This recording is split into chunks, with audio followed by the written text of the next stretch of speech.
आज बघा आमच्या इकडे सकाळपासून पाऊस थोड्या वेळ उघडला की आज अजून लागलाय बघा यायला.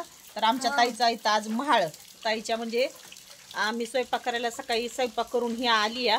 आता जेवायला जायचं ह्यांना सांगितलंय आमच्या जेवायला. आता यांनी पावसात गावले ते का काय कोणाष्ट भाऊ तर आमचा आल्या तर या. चला आपण जाऊया तर वर मग आता वरती चलो. हा चलो चला बघा कसला पाऊस हे का बाई. पाऊस गोंधळच घातलाय नुसता पावसानं. सकाळ घनती पण चिखल झाला सगळीकडे. चला मग आता छत्री घ्या आपली आणि चला काही कमी आता असा पावसाने घाणा घातलाय इकडे तरी हाय.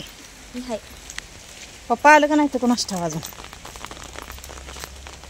खूप थापी वडी पळवायला लागली आत्या. वडी घेऊन जाईन घरी ती लय आवडती आधीच.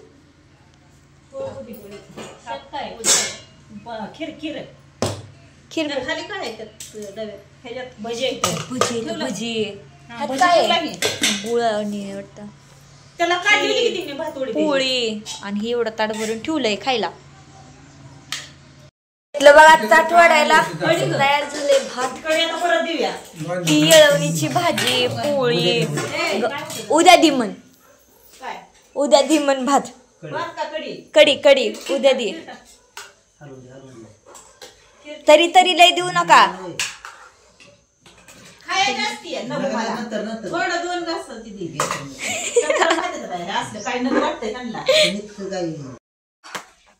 आता आम्ही आलो घरी. जेवण वगैरे करून आलोय घरी. आणि ही माझी आई झोपली बघा आता. तर म्हणलं आपण आपलं काम करून घेऊया पहिलं. झोप लागली आता पोळी खाऊन. आता हा पोळी खाऊन झोप लागली. हा किती खाल्ल्या? 2 एक अर्धी बस. अर्धी मी खात नाही पोळी अजिबात सुद्धा. मला माहिती पोळी. चला मग आता तनुजा करते अभ्यास. माझं काम चालू करतो. आता मी झोपते तू बस काही करत. आता माझं काम करते मी चालू. तर आमचा ब्लॉग कसा वाटला आम्हाला नक्की कमेंट करून सांगा. तर चला टाटा बाय बाय.